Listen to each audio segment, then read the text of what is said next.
What are you doing? Are you like lost? So, anyway, Scotty's got the lenses off real quick. So I figured, since we're here, let's take a quick peek and see why the turn signal, the reverse light doesn't work. How about there's no socket and no bulb? Nothing. Well, that explains a lot. And I noticed, I don't know if you can see this, but the top of the bulb is black. Oh yeah, that bulb's on its way out, so we'll swap a bulb in there. Yeah, real quick, just to be on the safe side. And so I come over to here, and that bulb's black on top too. So we'll put 2 bulbs in it. That one's got overspray on it too. Yep. All right, but that bulb's fine. Bulb is fine. So when we lower the car, we'll open the trunk and we will check our wiring and see what we got going on here. So that was just a quickie for back here. Yep. Let's go. The front end's all set and ready to go. Wheels are off. If you want to start that, I'll replace the bulbs real quick so we can keep everything motivated and moving. Okie dokie. Sounds good. All right, here we are in the left front corner of the car. We already discussed our steering, noting what we need to replace. So, this was converted to disc brake. Uses a GM full-size caliper that uses D52 style pads. Commonplace. Time a dozen. Easy peasy. Easy peasy, lemon squeezy, baby. Pads are about halfway down, but I mean, I wouldn't go crazy unless you want to change it up. Maybe put a little more aggressive pad and maybe a little build slotted rotor or something along the lines of that. But in general, not too shabby.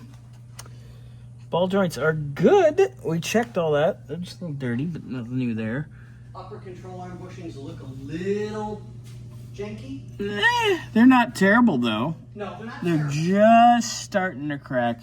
Now the shock on the left front, that's about toasty. Lower control arm bushings.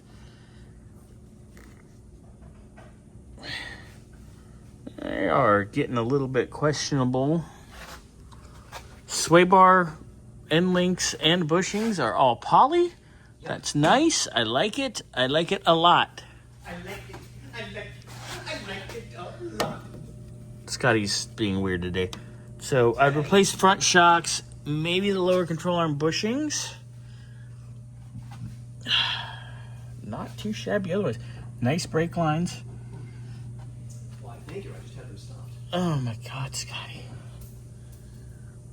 Bump stops dirty but good. Going over here to the passenger side.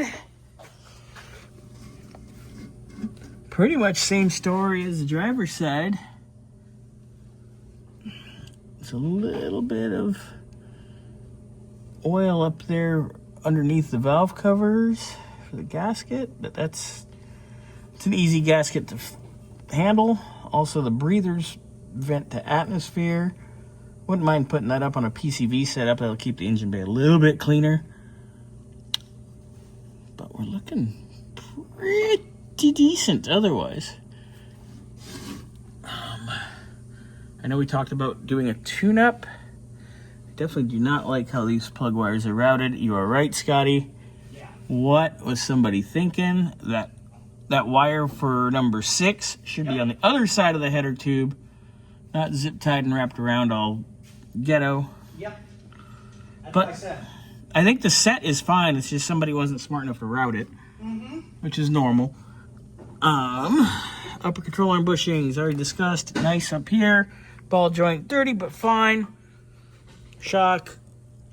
Lower control arm bushing. That's starting to crack. So I'm going to say lower control arm bushings, but other than that, we're looking pretty How good. dirty are the ball joints? Are they really dirty? Can you calm down back there? Oh my God, this guy. How do I work with this guy? You guys put in the comments, how do you think I tolerate him? Anyway. I'm sure what some of the people are going to make comments about it. Subframe bushings are nice. They've been recently replaced. Yep. They're dirty. So this heater hose here, when we do them, this is another reason to either, that's where it was burning before and somebody zip tied it up. That's cute. So we'll get that figured out in our AC versus not discussion. But overall, I'm pretty happy. There's where the tire rubs, like Mädchen was saying. All right, Scotty, did you say you had 2 wires from the alarm that were sitting around here that you wanted to look at? Yes. Let me grab a bench and a light. Okay. And we will, I have a light, so we will make that our next clip. Oh my God, it's leaking from the oil, from the fuel pump flange too. Fun. All right, so to reseal this engine, definitely got to pull it out, and I would recommend getting rid of this damn chrome oil pan because this is just going to leak.